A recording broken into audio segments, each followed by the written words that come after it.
Alors,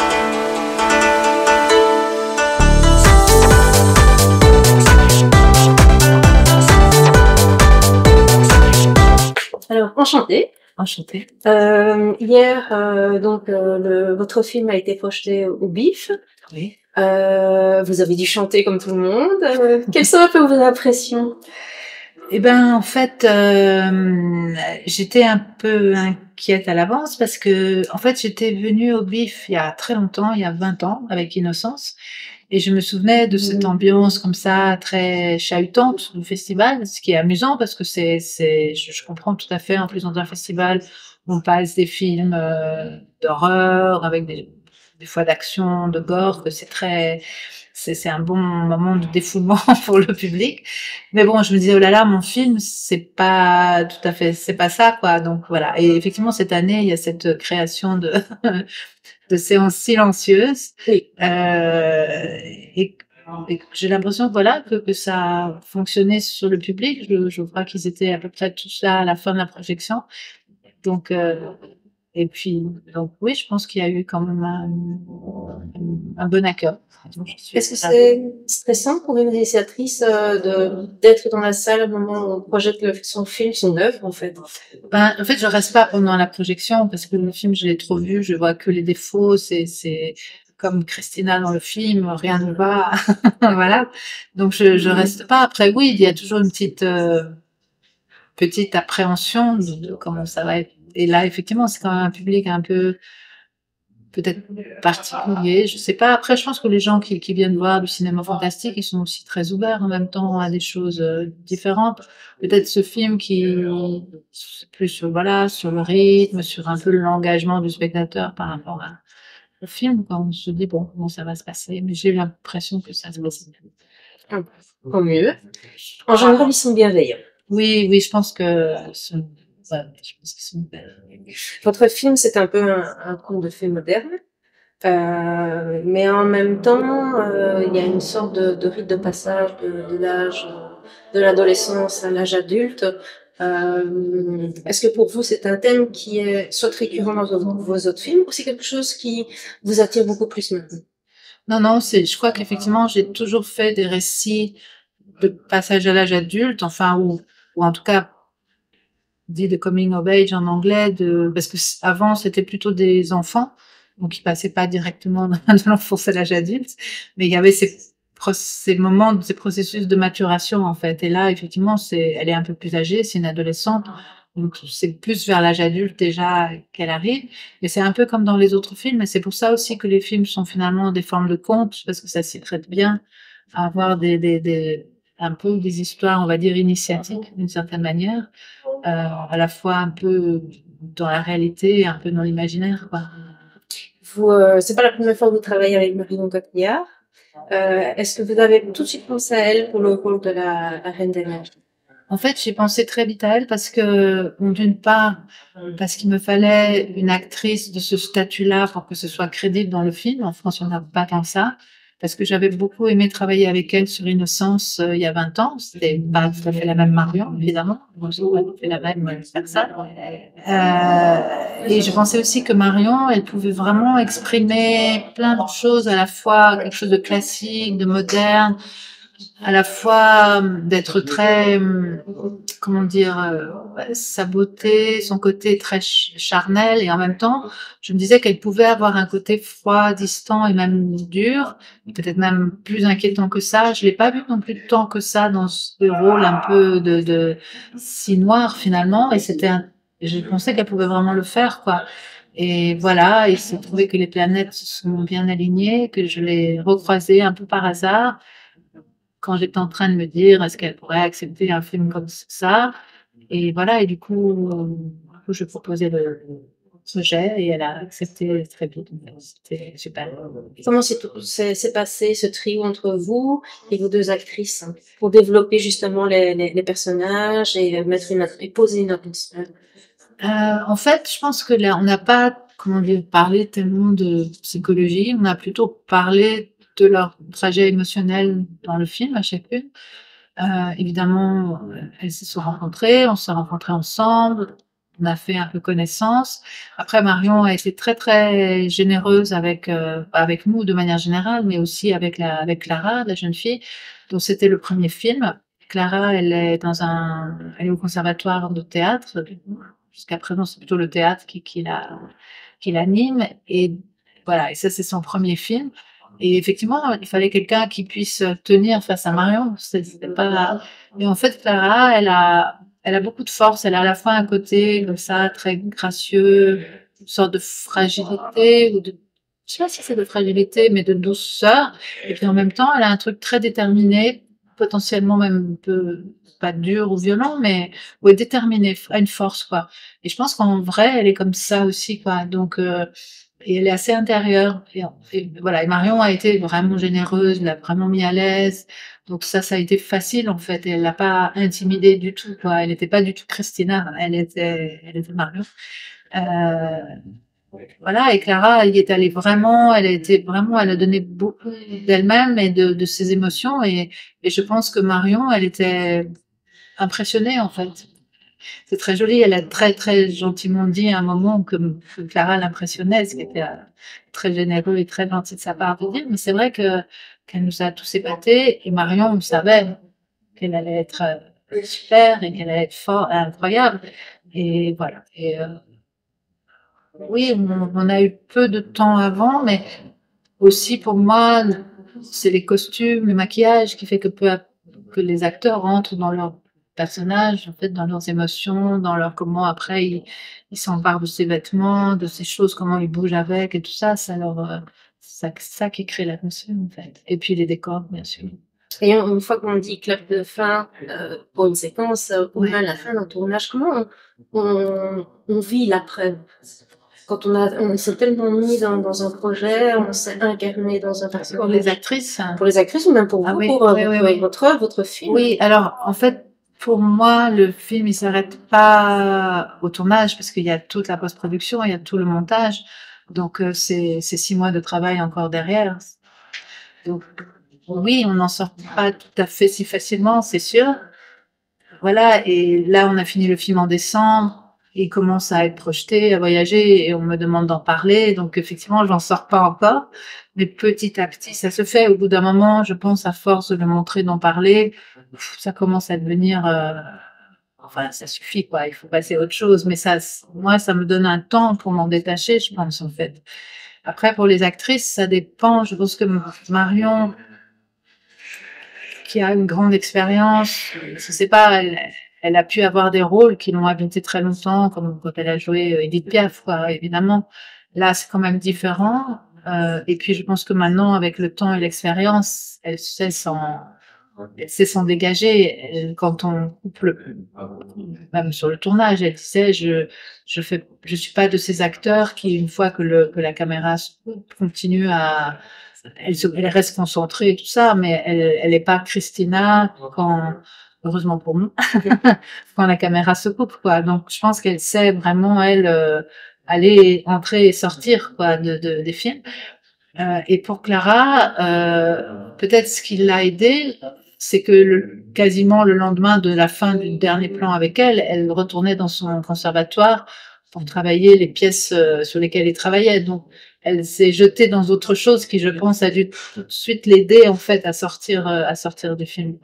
Mais c'est vrai qu'il y a eu quelques scènes où elle était, je dirais, épuisée émotionnellement, Clara, comme par exemple après la scène où elle raconte à Marion son souvenir d'enfance, là, l'histoire de sa mère. Elle s'est vraiment mise dans un état émotionnel voilà, qu'il a quand même bouleversé pendant 2 jours, quoi. Enfin, voilà, il faut effectivement faire attention à ça et les aider un peu à en sortir, quoi. Est-ce que, comme l'histoire se passe dans les années 70, est-ce que cette histoire n'aurait pas pu se passer, vous n'auriez pas pu la mettre en scène aujourd'hui? Est-ce qu'il fallait que ce soit il y a 40 ans, 50 ans? 50 ans déjà, mais oui, c'est Ah vrai. oui. Waouh! C'est autant dire, il y a 3 siècles. C'était le siècle dernier. Ouais, je sais, ouais. Bah, je suis du siècle dernier, c'est sûr. Bah, en fait, je me disais que on s'était dit, après les années 80, avec le début d'Internet, on commence à tout savoir un peu de tout. C'était vraiment important que ce soit une époque où il y a encore du mystère, qu'on puisse encore, qu'une jeune fille comme Jeanne dans l'histoire puisse encore fantasmer sur une actrice qui pourrait être mystérieuse, sur même le mystère de ce que c'est un tournage. Aujourd'hui, on a l'impression qu'on sait tellement tout que là, c'est dur de créer, certainement. Mais je veux dire dans le sens de faire perdre du mystère aux choses. Voilà. Et donc c'était aussi pour ça, on s'est dit, il faut que ce soit d'avant les téléphones portables, d'avant Internet.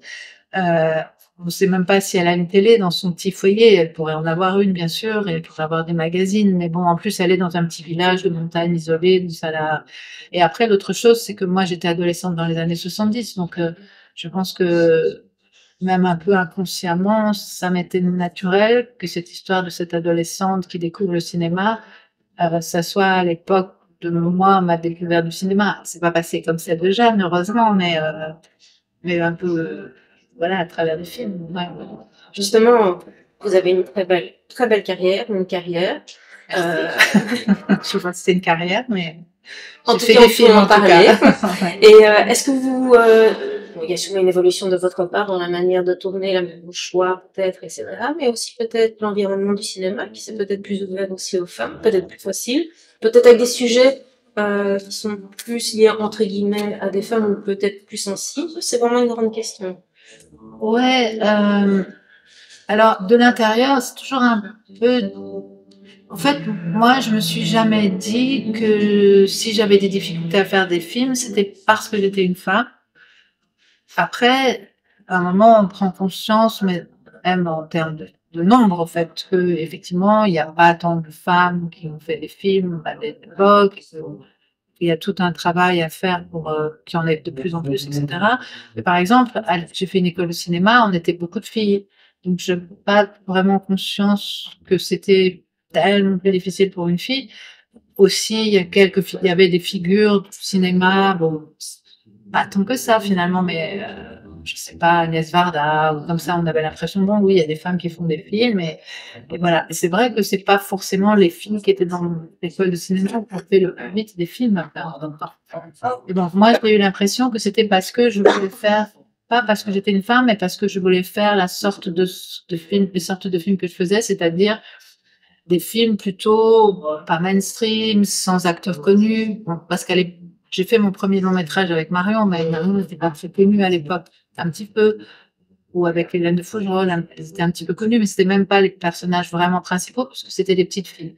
Par contre, je me disais pas ça avant, mais quand j'ai fait Innocence, qui est un film dont les personnages, c'est des groupes, c'est sur un groupe de petites filles, c'est sur des petites filles, et ben j'ai réalisé que parce que je me disais aussi, j'ai pas tellement vu souvent au cinéma des petites filles ensemble. On voit des garçons ensemble, on voit voilà, ou une histoire avec une petite fille, mais des petites filles ensemble ou des très jeunes filles ensemble, pas tellement.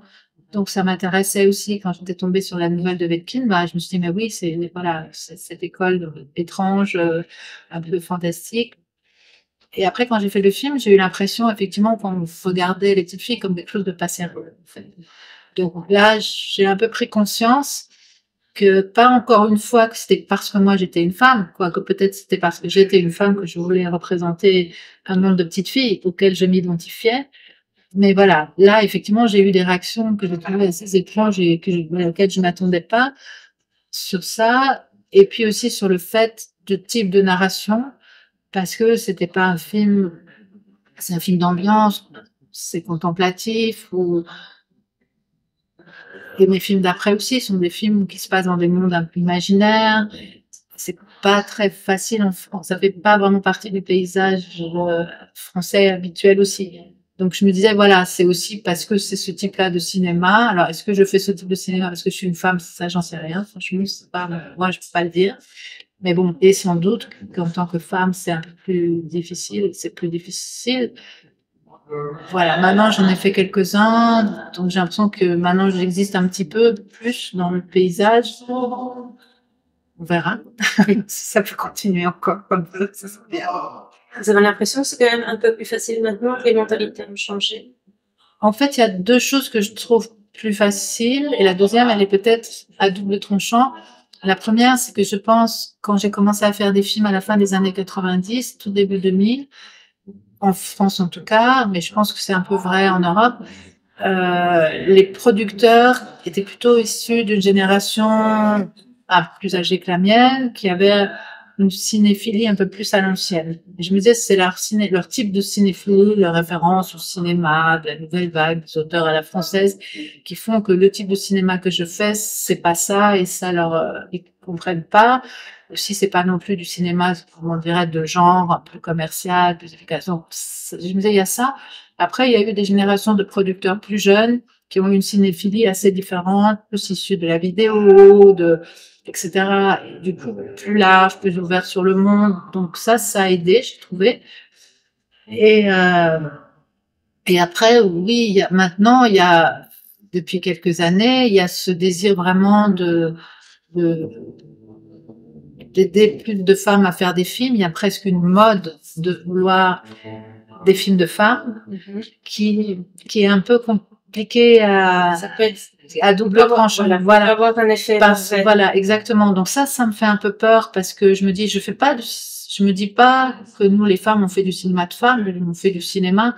Et du coup, c'est aussi un autre enfermement ça me fait un peu peur. Voilà, je me dis, et puis c'est aussi, se dit, ah oui, alors par exemple, on m'a sélectionné là, ou on m'a récompensé là, parce que je suis une femme et qu'ils ont besoin de femmes pour montrer, voilà. Et c'est pas valorisant. Et c'est pas valorisant, et du coup, ça rend un peu parano, entre guillemets, sur cette reconnaissance, parce qu'on se dit, est-ce que c'est vraiment, est-ce qu'on est reconnu pour des bonnes choses? Voilà. Donc ça, c'est très, je sais pas, c'est ambigu et je sais pas où ça va. Peut-être parce que c'est nouveau aussi et qu'il faut. Oui, bien sûr, voilà. Un moment où maintenant, ça devient plus un sujet, tout simplement, et que c'est une mode, voilà, ok, maintenant, il y a quand même assez de femmes.